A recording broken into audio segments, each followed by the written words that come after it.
WTBQ.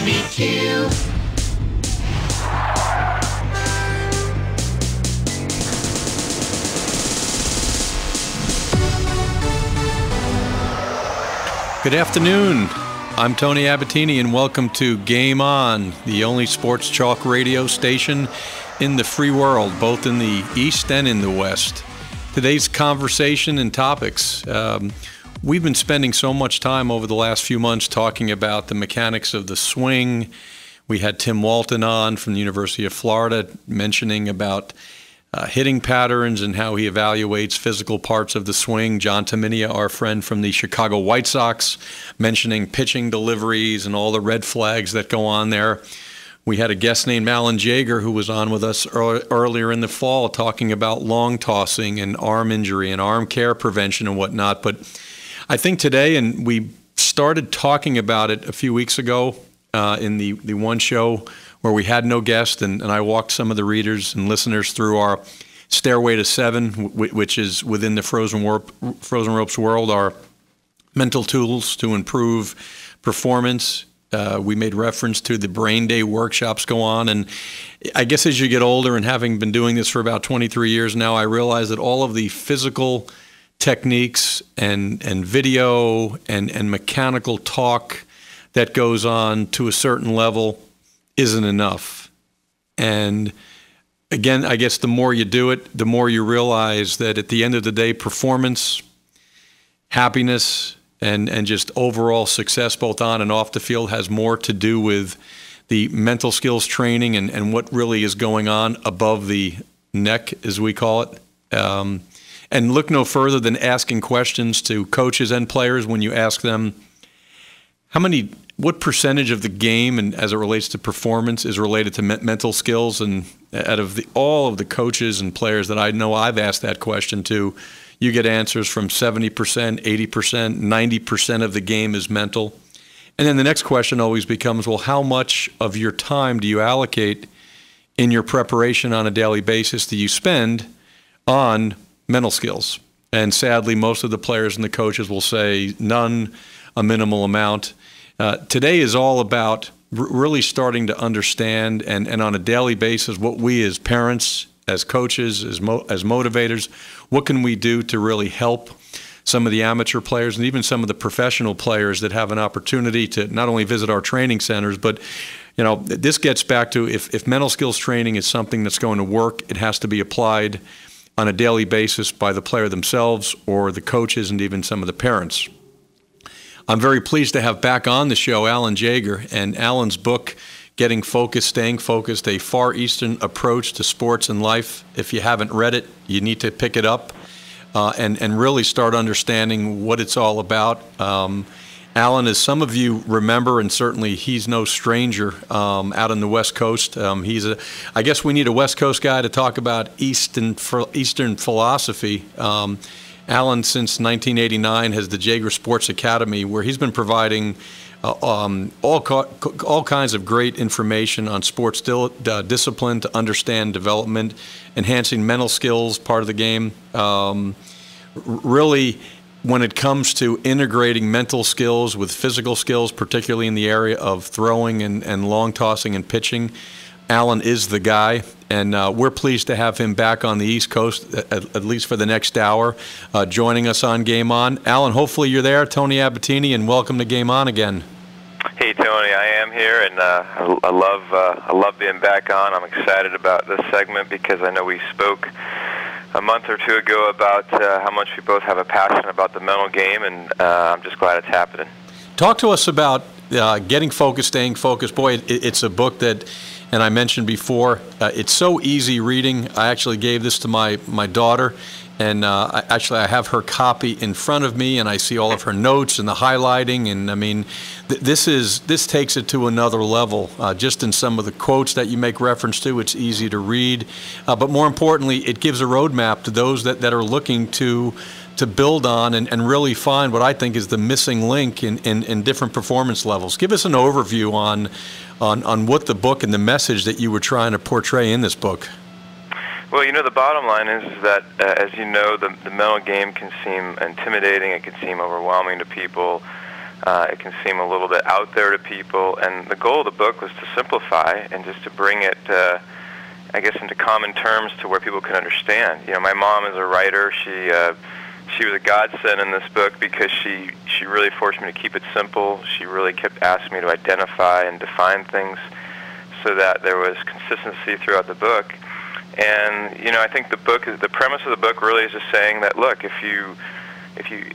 sports is about being instinctive. It's about really being in what's called a no-thought place, because if you study peak performance, the greatest performances come out of a no-thought place, a pure instinctive, you know, almost a spontaneous place. And when I studied the Far East, specifically Zen, you know, ironically, it just paralleled that mindset. You know, Zen, to me, the epitome of what Zen is about is really the epitome of what a quote-unquote peak state or the zone is. They're basically interchangeable. So I was really just bringing the essence of Zen to the book, to where people can understand without getting heavy into, you know, the topic of the Far East. Not that I'm afraid to go there, but, you know, at least in the religious connotation, I just wanted to keep it more into what is the art form of the Far East, just like taking a martial art or yoga. And the cool thing is that I feel like I did a really good job with the help of my mom, of course, to get this simple and say, look, let's not make this complicated. At the end of the day, we're athletes.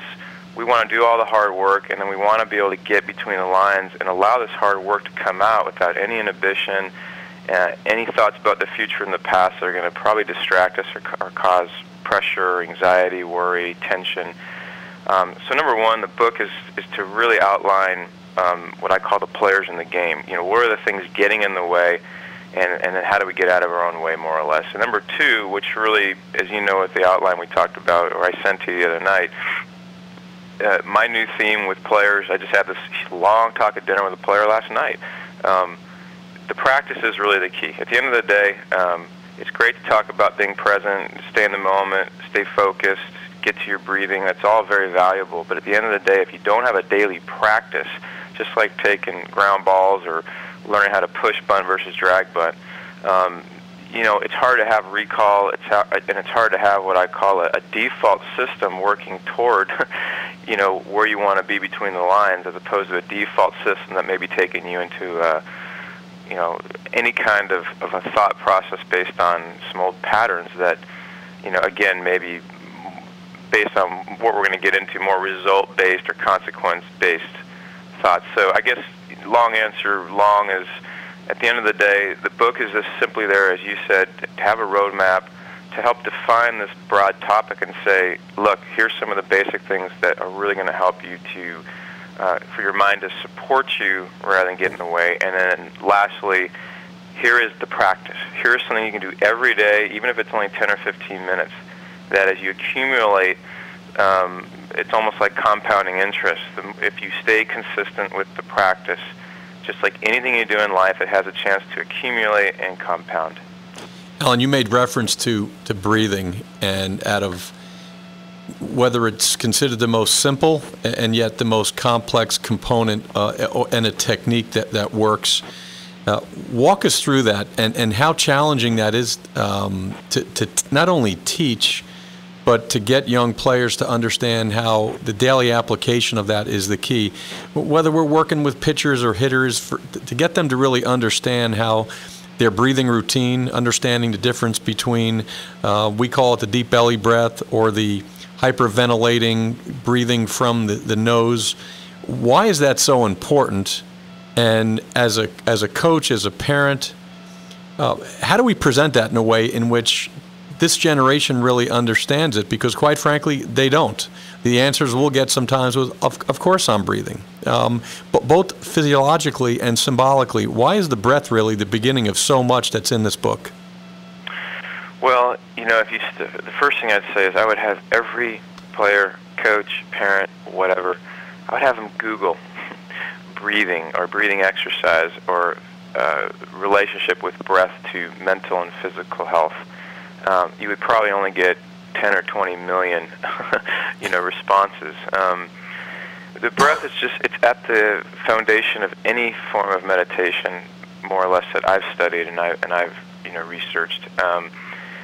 Whether it's Eastern, Western, it's irrelevant. The breath on a first of all, it's just let's just make it simple. Physiologically, the breath has so much to do with removing stress, removing tension, oxygenating the body, oxygenating the cells, oxygenating the brain. A lot of people don't realize the connection with good breath work and how it pertains to oxygenating your brain, which is just huge. So there's I think the pretty obvious physiological effects, but there's a lot of subtle benefits to the breath that I'm always talking to people about. One is the breath is always happening now. So no matter where you are in your day, part of our philosophy that we teach is about really understanding what it means to be present, which we can get into later, and that's another almost paradox like the breath. Sounds simple in theory. What does it really mean? But the breath is always happening now. It's a great baseline, especially if you have a month or two or three or a year or two or three of breathing practice in your history. Now, getting present feels a lot more natural as opposed to I'm going to take a deep breath, get present, and then you're not really sure what that means. Another thing, the breath, and again, I had this talk with a player last night because he's starting some breathing exercises. The breath is not a thought. So going back to what I said earlier, peak performances, being locked in, the zone, they're all the same words. They all come out of a place of again, no thought, okay? So whatever that means to people, it's just, for right now, just take it as a surface of being instinctive. Well, the beauty, metaphorically, that your breath is an instinct and not a thought, we don't even have to define how good that is. We can just assume that that's a really good thing to know, that if I spend more time with my breathing and my instincts and familiarize my body and my mind and my actions to that sounds like a much better idea than familiarizing myself to my head and my thoughts and my future and my past and my worries and my dialogue in my head. Not that all dialogue's bad, but I think we can all agree that thinking tends to get people in trouble. Thinking tends to create stress and pressure and anxiety. So I guess that would be some of the real keys about the breath. Obviously, Tony, we both have talked about the mental game. We know we can spend hours, and I mean hours, talking about the benefits of the breath. But I guess that would be, at least the most basic ones. And it's interesting, and I'm quoting within your book, and there's so many great lines that they're so powerful yet so simple. And we're talking about breathing. If we are thinking, we can't possibly be reacting. If we are reacting, we can't possibly be thinking. Mm-hmm. And therein lies, and again, just taking one layer in this massive puzzle we call mental skills training. The overthinking, the overanalysis, the stress levels and whatnot, and really, if you can, for those that really don't understand the difference, Alan, the East versus West philosophy, it's a totally different lifestyle. It's a totally different mind style, if you will. So people can begin to understand the difference between East and West, and not saying that we're right, they're wrong, but what is the underlying major difference between the Eastern philosophy and the Western Hemisphere which we live in? Well, I think really 20 years ago when I wrote the book, which is crazy, I can't believe it's 20 years ago, but, to me there was a much greater divide, if you will. There was a much greater distinction between the two. I think that with the internet, and I think with really Western culture, getting pretty alternative mainstream. I mean, if you look at how many yoga studios are around now versus even 5 or 8 or 10 years ago, it's unbelievable. So I think culturally we've gone more mainstream and more alternative, so that yoga is not unusual, meditation. On Time magazine, on the cover, you've seen stuff on alternative medicine even as much as 7-8 years ago. I guess to me the greatest distinction is that in the East, meditation, breath work, nature, the presence, those feel like more part of the culture. It's more of an extension of who you are. I think that they deal with things a lot more through learning how to get back in touch with instincts and your nature and taking the thought process out of play, if you will. In the West, and again, as you said, let's not get into right and wrong, but the West has their own style, through basically modern or traditional psychology.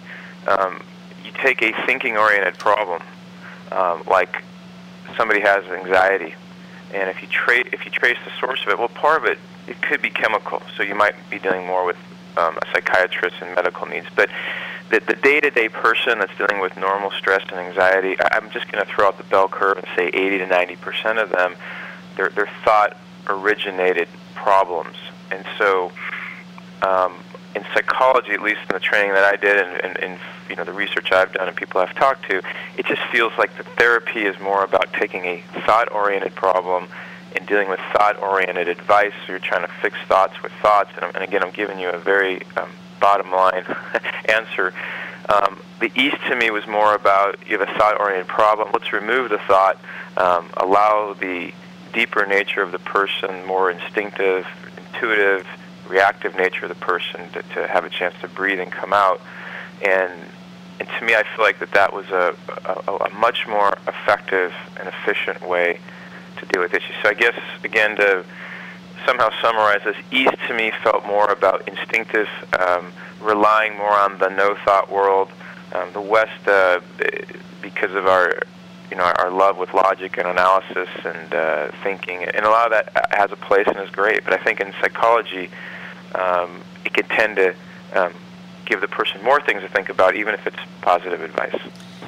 When talking to coaches, Alan, and certainly the professional players that you deal with and even the collegians, what's the biggest resistance when this topic is brought up? And I know in the years that I've worked with major league teams, and I know part of my gig with the Mets and Red Sox was to present our Brain Day workshops, as we call it. There's an immediate, oh boy, here we go. Someone's going to be talking about why maybe I hugged my mommy too much when I was younger, and trace that back to my deviant behavior at this point. How do you get over the hump as a coach, and how do we as coaches present this in a way in which the players and coaches who come to learn from us readily accept it and realize that this is it. This is the ultimate fix many times for performance level?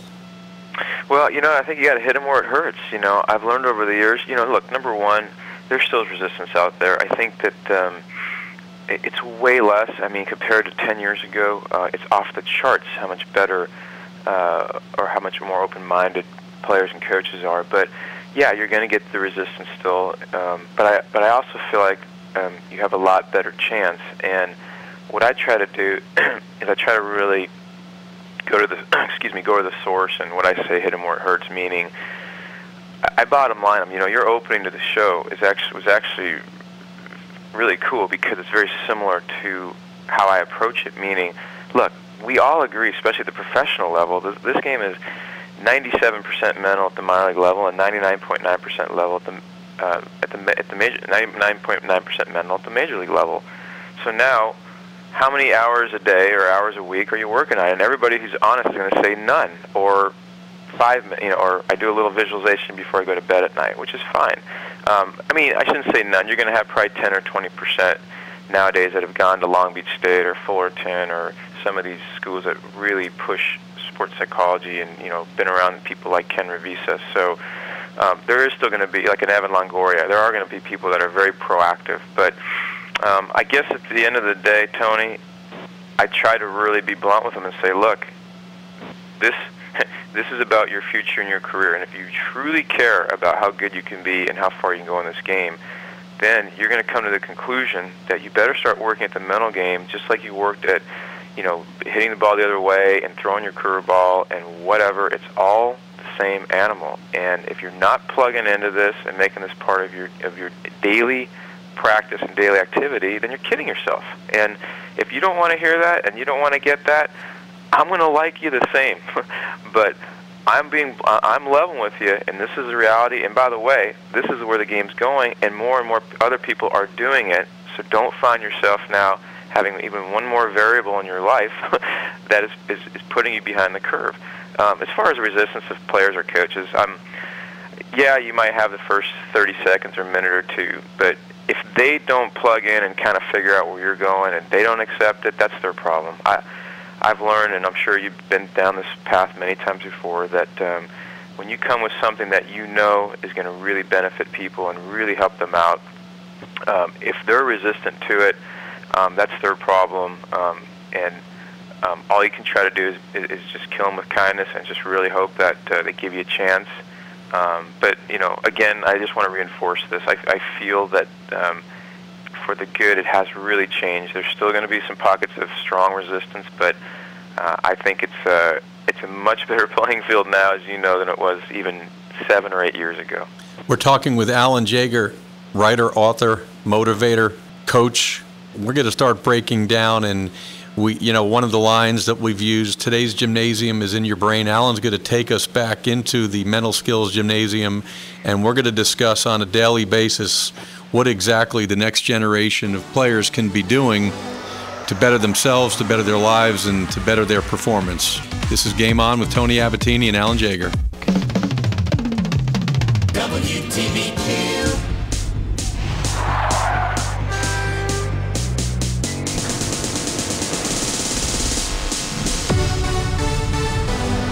Hi, this is Tony Abbatine, and before we get started again, we have to thank our two main sponsors, AAU Baseball and our friend Andrew Scott, who not only his belief in what we do at Frozen Ropes, but his passion and the way in which he's a role model for so many players in the New York, New Jersey area, and certainly ShopRite with locations all over the Hudson Valley and the country. Alan, before the break, kind of segued into now it's time. We've got players that are ready, willing, and able. They're open-minded. We've got coaches that are ready to go. On a daily basis, how do we start applying some of this great stuff that's not only in the book, but to me, I'm using a phrase that I use all the time, but this hour is not about me. When the teacher arrives when the student is ready, and you made reference to it before, you're not going to force or slam mental skills training down anyone's throat. You're not going to do it with the players. You're not going to do it with the coaches, but let's assume now that student realizes that he or she has hit the wall, so to speak, that all of the hours that they've spent in the gym, taking ground balls, working all their physical skills, it's just not getting it done. They're looking to us now to help. On a daily basis, let's get after it now, and what can we be doing both in a team practice format and certainly when they're actually at home, when they have time to do a lot of the stuff that you reference in the book? Well, for starters, let's face it. I mean, if I need to work on my golf swing, I better go see a golf instructor. And if I need to work on my putting, and if I need to work on my mechanics or a breaking ball, you need to seek out people that can help facilitate this, So that's clearly principle number one. People have to be not only ready to do this, but they have to be ready to get somebody involved that can help guide them and stay on top of them and be there as a sounding board. So as far as what to do, I first have to kind of break down the whole concept of what's going on and why it's going on and what thoughts are about and why the mind's gone over there when you want it to go over there. So once we kind of get that all in place, then yes, we get eventually to the guts of the program, which is, okay, well now we got to do some practice to start changing the patterns of the brain, to start letting go of stuff that we want to, replace with or divert our attention to new stuff, if you will. So once I kind of have to explain what the breathing practice is for or the mental training practice is for, it's very important that the players understand the why first. So we get them to understand the why both of the mental game and also of the practice. And then the practice itself, I'll usually have them spend at least 2 to 3 weeks only doing breathing-related exercises because the breath is like the cake, and then visualization and imagery and other cool things are more like the icing. So I want them to first get the base. I want them to get intimate with the breath, as we talked in the first segment about all the benefits of the breath and then some. So I want them to first really get intimate and connected to the breath. And, the funny thing is the breath is a teacher. We can sit there for 10 minutes and follow our breath, and that may sound extremely insignificant. But if you do 10 minutes of just watching your breath, you will be shocked. And I can't tell the listeners for sure what that really means. They just have to find out for their own. But the breath is a teacher. It's amazing where it takes us and the things we learn just from observing this. Well, it makes sense. This is something that's keeping us alive every moment of every day. It's doing a lot to help us heal. It's doing a lot for our health purposes. So it would make sense that paying attention to it is going to give us some insight into life. as heavy as that sounds, so that would be the first thing. I want them to get intimate with the breath. I'll give them breathing exercises. I'll change it up to where, some exercises with breath work can be very basic, some can be very advanced, so I'll have to make sure I do it in a way where they're not frustrated, within the mental training session. But again, this is going to come down to them being consistent. My buzzword now with players is continuity. If you're not doing a practice every day, you're giving your mind a chance for old programming to kick in, at least until you have a chance to hopefully replace it. Breath work, probably the first 2 or 3 weeks. Eventually we'll start integrating some more fun things that are also incredibly effective, like visualization, guided imagery. And so that's kind of the routine. Obviously, I would break down exactly what we do within each session, but for starters, a lot of breathing exercises, and then eventually we'll move into some other cool things. Alan, if you could, visualization, imagery, daydreaming, you hear those terms so often.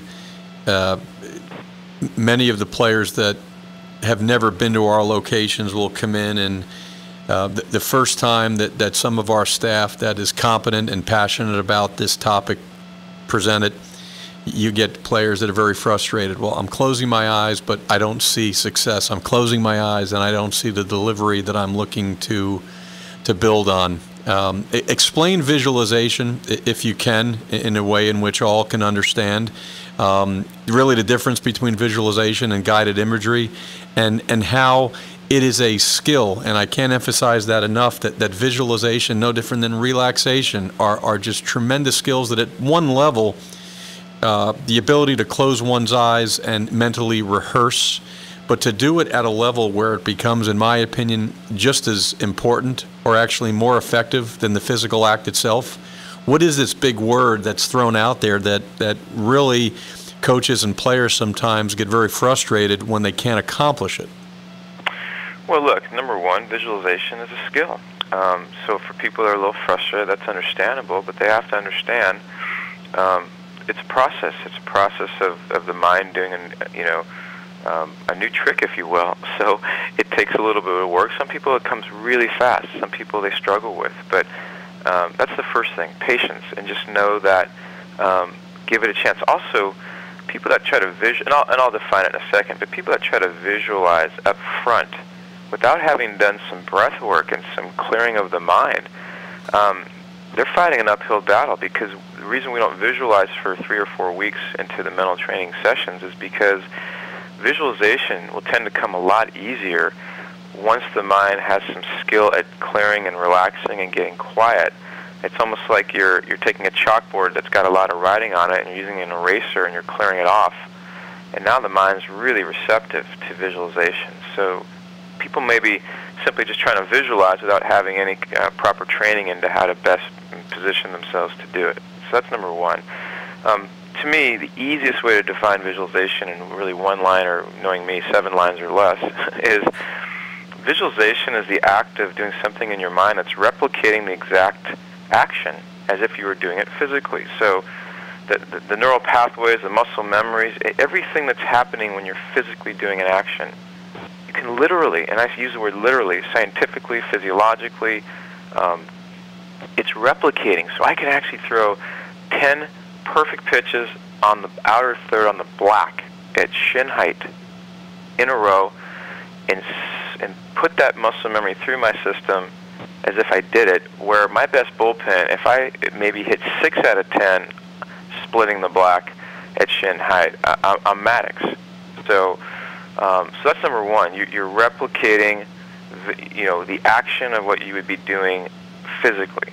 So you're getting, like you said, incredibly great reinforcement. So I guess we can leave the description of visualization at that. I feel like, did you want to know the difference between visualization and imagery, or did I? Let me back up there. Are we good with visualization? I defined it. Did you want anything else about visualization? I think we are. Certainly guided imagery, my understanding, you're taking it to another level. You're introducing other sensories. But yeah. I think for the viewers to understand, and this is where we get the pullback, how does it apply to getting me better? And you hit it right on the button, that the brain and the mind and the physical components of who we are, there is no distinction. And the neural pathways that you're using when you're actually throwing compared to when you're visualizing are identical. And I think that's, and you said it so well, you're practicing. There is no distinction between the two. And I think that's where we lose some of the players as to, well, I need to get back out there and physically do it. Yeah, it sounds kind of funny, Tony, but it's almost like a self-fulfilling prophecy. The more the mind starts feeling this repetition that's kind of locking you into certain hitting zones or locking you into certain pitching zones, the brain starts wiring. That's where it's kind of the offshoot of where the term locked in comes from. Locked in is a byproduct of your mind so much anticipating something happening over and over again that it starts believing it, seeing it, reacting to it, and it becomes it. And until you think yourself out of it per se, or stress yourself out of it, it tends to just stay in that, that self-fulfilling, repetitive motion. And so, if I do talks on visualization, eventually, inevitably, the term locked in is going to come in, because to me they go hand in hand. By the way, the guided imagery, so people can understand the basic differences, I look at visualization as micro and guided imagery as macro. And what I mean by that is I'll have players through visualization work on very, very specific things. Pitchers from release point to the arm rawlings of the glove. So there's that lane or that line. It's very specific.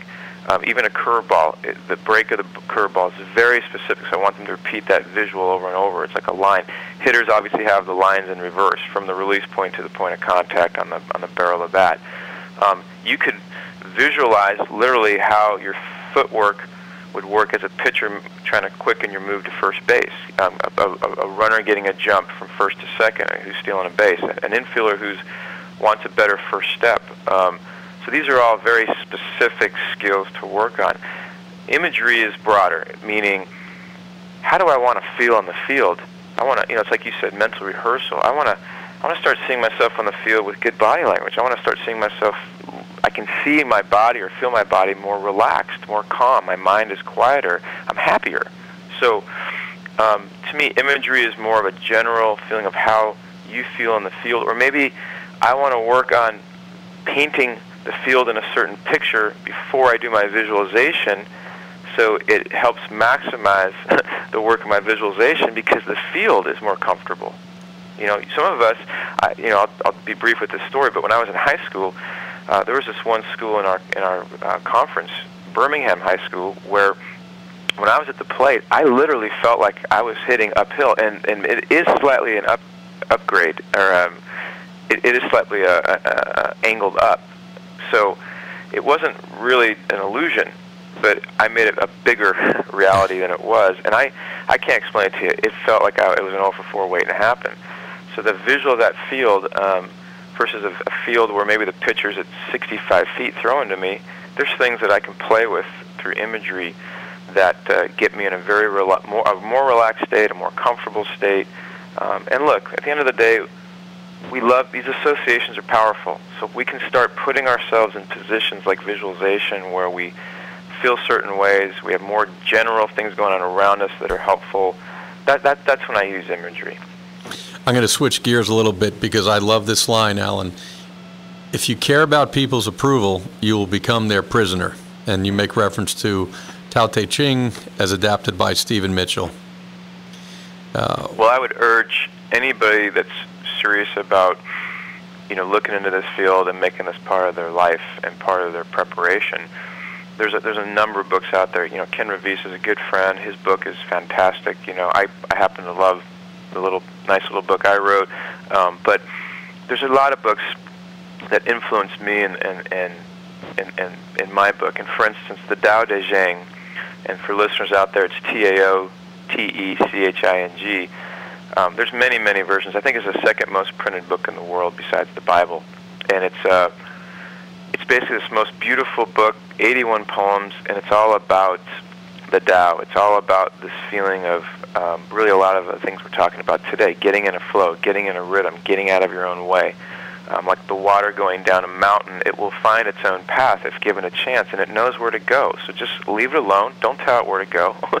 So that quote comes from that book, and the idea of caring about people's approval is just another one of those quote-unquote thoughts that's in the brain that can get our attention for hours, weeks, months, years, and dramatically be a reason why we get in our own way, as opposed to, instead of caring about their approval, focus on what makes me happy, what makes me tick.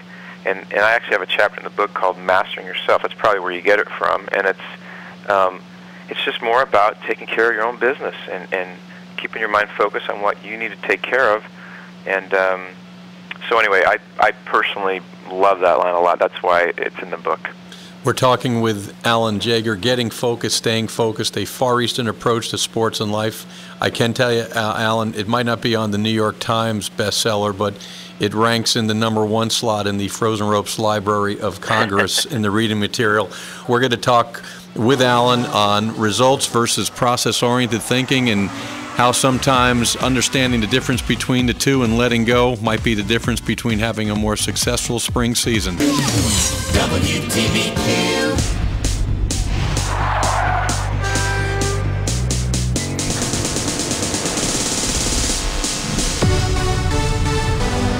Hi, this is Tony Abbatine, and we're with Alan Jeager. Alan, I'm looking at the clock. My God, we need to have you relocate to the power side of the country, the East Coast, because the only way that we're going to make a huge difference in the world, buddy, you and I, we're going to have to go together and do battle together and spread the, I certainly wouldn't say the gospel, but what we're talking about today really is it really is the holy grail as it relates to performance and training. And again, not minimizing all the years that I've spent looking at video and looking at the physical skills, and then you get old and realize that, you know what, boy, there were so many better fixes, so many more permanent fixes if we just spent more time on the topics that we're talking about today. And we call it white line fever, and you probably have heard that term before, Alan, that why is it that the swing itself, the pitching delivery that we see in the bullpen in the control setting, all of a sudden you've got all kinds of variations once the game starts. How do we control that thinking,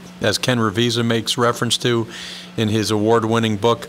I think the last topic that we can really get into, and I think could be helpful before we have you here sometime in the spring or summer, and I know some of our listeners that visit frozen rope training centers around the country, just make sure you go and check their schedule events and see when the next Brain Day workshops are. I have to tell you, the hour and a half that your son or daughter will spend with one of the senior instructors there, it's really talking about the good stuff. It's talking about relaxation. It's putting substance behind what concentration and focus is all about.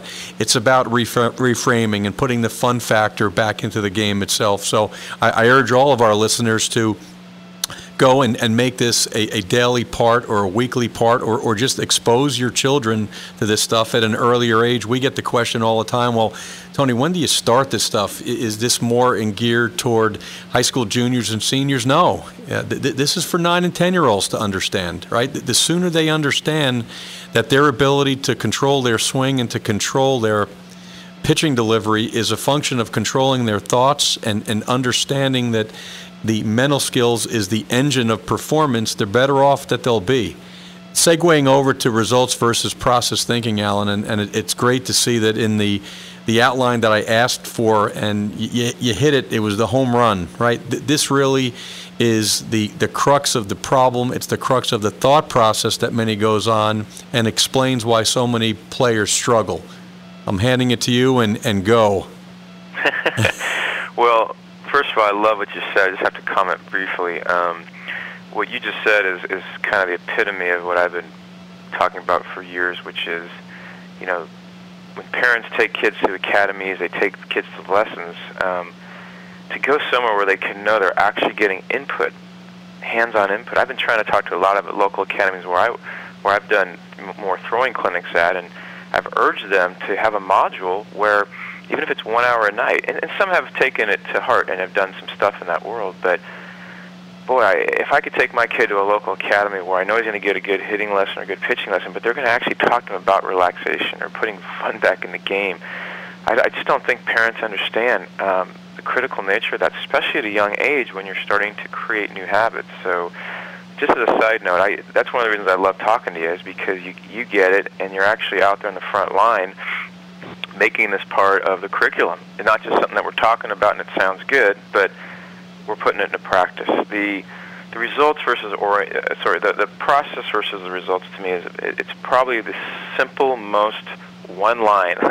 When I talk to a player and say, look, this is where we're going, this is what we're talking about, because once they understand the process versus results, they now know 99% of where their thoughts are and whether they're productive or not. And again, thoughts to me are going to almost always be at the source of problems.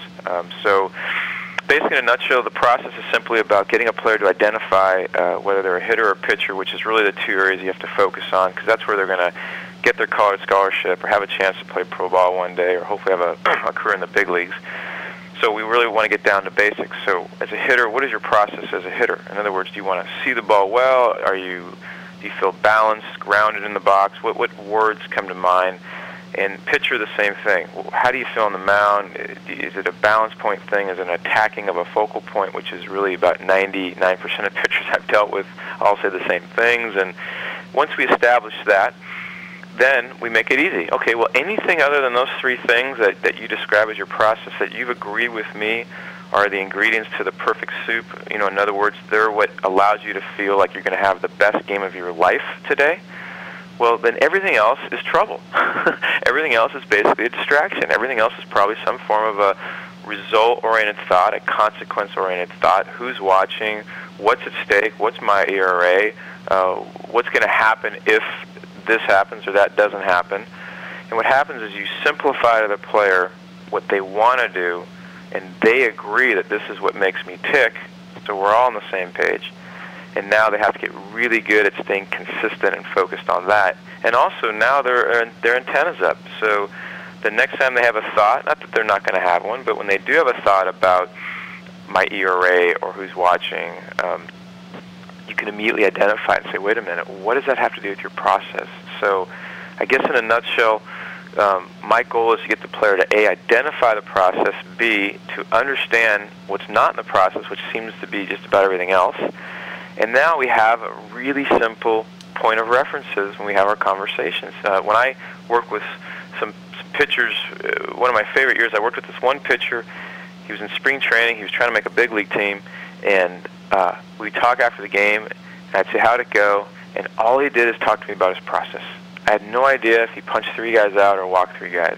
And so to me, he got it, and he started realizing that I'm going to only find out how good I can be when I truly trust my process and stay engaged with that and not get into all the things that, because of society for the most part, because of college scholarships and scouts and ESPN and all the media stuff now, the mind, unfortunately, has gotten really accustomed to focusing on results, to focusing on consequences, to focusing on what's at stake, to focusing on seeking people's approval. And those are all dead ends to me. Not that some people can't use that to their advantage, but I would guess that the majority, maybe 90% of human beings, those things tend to get in the way. You mentioned in Chapter 5, Alan, in your book, discipline. Discipline provides us with the inspiration to take the right course of action, regardless of the pain or sacrifice involved. The discipline is that tool. And you go on to make reference to, we need a reliable tool to actively clear our mind and keep it free from negative influences on our public time. And we're not talking about discipline as it relates to eating habits or discipline as it relates to getting into the gym. Certainly all prerequisites for the great athlete, but talk about mental discipline, which really segues into getting the young athlete to understand the difference between results versus process thinking. Well, it's hard to not only differentiate between result versus process-oriented thinking, but it's hard to follow through with it if you don't have the discipline to have a daily practice. See, we're going to keep coming back to the practice. I sound like Allen Iverson, but, this is about having a daily practice. And the act of doing the daily practice, number one, is an act of discipline. Two, learning how to stay out of your thoughts and with your breath is an act of discipline. And you have to push through some things to get to that point. You have to learn how to persevere. You have to learn how to be patient. And these are all critical skills that translate into you as a person and you as a player. So to get the mind to be disciplined, well, what better way to do it than have a disciplined act every day and then have discipline having to work within that act every day through that practice. And a lot of people don't understand, but just people say relax. What they don't understand is for someone to learn how to relax, it's a skill. You don't just tell Johnny, hey, relax, and then he's going to relax. If he's doing relaxation exercises every day for 3 months, well, guess what? I feel pretty confident Johnny has a chance to learn how to relax. But the same idea of wanting someone to be disciplined, we anticipate people to be disciplined because we tell them, but it's a skill. It's something that needs to be worked on. And to me, there's not a better way to work on it than through some form of, again, a daily mental practice. Game starts now, Alan, and Ken Revisa calls it the tools, the toolbox. I know in our Stairway to Seven discussion we had with the listeners a few weeks ago, fun and the fun factor, and the sports psych guys will talk about perspective or reframing. Major challenge in the East Coast, and it's no different out in the West Coast, having just got back and visited some of the locations. How do we get those 15, 16-year-olds to play the game again like they were the goofy little 7 or 8-year-olds where they were standing out in the outfield, chasing butterflies, picking their nose, and having no thought at all? A major challenge, and you made reference to the scholarship and the need to find the approval and gain the approval of parents and whatnot. But to me, we call it the F factor. How can we, as coaches, as parents, make that daily reminder that it truly is still a game, and the ones that do it at the highest level and excel at the highest level play the game as they were that goofy little 7 or 8-year-old? Exactly. And I think that what you're really saying is that to try to transition players back to that state, if you will, we've taken on a lot of stuff from the ages of 6 to 18 or 6 to 15 for someone going into high school, and what we haven't done a very good job is recognize that especially in this day and age, is with all the mechanical gadgets and the technology and the video games and God knows what other kind of things I don't even know what's out there, but the mind has gotten, unfortunately, in my opinion, there's way good benefits, of course, to a lot of this technology, but when it gets to a point where the brain has just become overtaxed or overstressed by it, and there's a lack of connection with some of the more natural aspects of life, which is kind of what you said earlier about getting back to the nature of the game. If we're not proactively doing something every day to unwind some of that stuff and let go of some of that stuff and start inputting some of this more natural, organic, spontaneous, instinctive nature that's in us, that we want, by the way, activated between the lines, then we're kidding ourselves. We're kidding ourselves thinking that we're going to snap our fingers and just get real tough when the uni goes on, when baseball is such a chess game, it's such a mental game. It's not football, it's not hockey. It's about patience and relaxation with concentration, with presence of mind, and learning how to navigate in a game where there's a lot of dead time to think, and that's such a critical aspect that a lot of baseball players don't understand. We're talking with Alan Jeager. Alan, we've got about 3 or 4 minutes left, and again, I spent, when you gave me the book, I've had this book for a few years, and I actually started rereading it again when you and I reconnected a few months ago. The clearing of the mind, you made reference to breathing, and in the book, and I can't emphasize enough, those of you that do not have the book, Jeager Sports Academy, if you Google Alan Jeager, you'll see all of the work that he's done, his body of work at the major league level, at the college level, both on long tossing and mental skills training is, in my opinion, the best of the best. He's one of the few that can integrate understanding the physical skills and knowing that one without the other is of no clear use. Yoga. I know some of our high school and college coaches that have been in. Does it make sense? And, it certainly can hurt, but bringing in a yoga instructor and going to one yoga class isn't going to change one's mindset. But certainly the benefits of having a team or bringing a yoga instructor into some of our training centers, Alan. I mean, yes, no. How often should you do it? Do we stay away from it? Is it phase 1? Is it phase 2? You've got about a minute to answer that question. Well, I'll say this: if I had my own son, if I could think of one thing to tie in all of the benefits of mind and body, flexibility, balance, injury prevention, then all the mental skills we just talked about, relaxation, clarity of mind, discipline, perseverance, being present, being out of your head. I've never experienced anything more hands-on that hits both at the same time. There's not a better thing you can do, in other words, in my opinion, to get both the mental and the physical training at once than yoga. And not to mention there's so many yoga poses that mimics that triangle position of the landing foot of a pitcher and the stride distance of a hitter.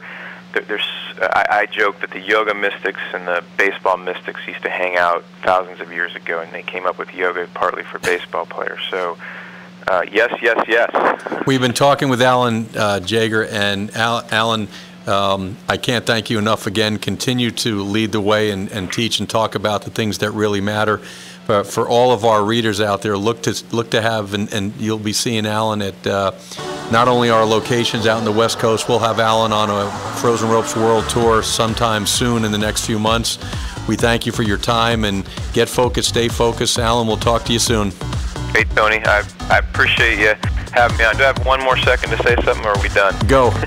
Hey, just the thing about the psychology we talked about earlier, I just want to make it clear that psychology definitely has a place. There's a lot of value to that as well. But I was using more of the analogy of the Eastern way, I think specifically with athletes and also how it pertains to people in life in general. But I didn't want to make it sound like I was pushing psychology out of the picture, because there's obviously a place for that. Alan, you're the best. Thank you. We'll talk to you soon. Thanks, Tony.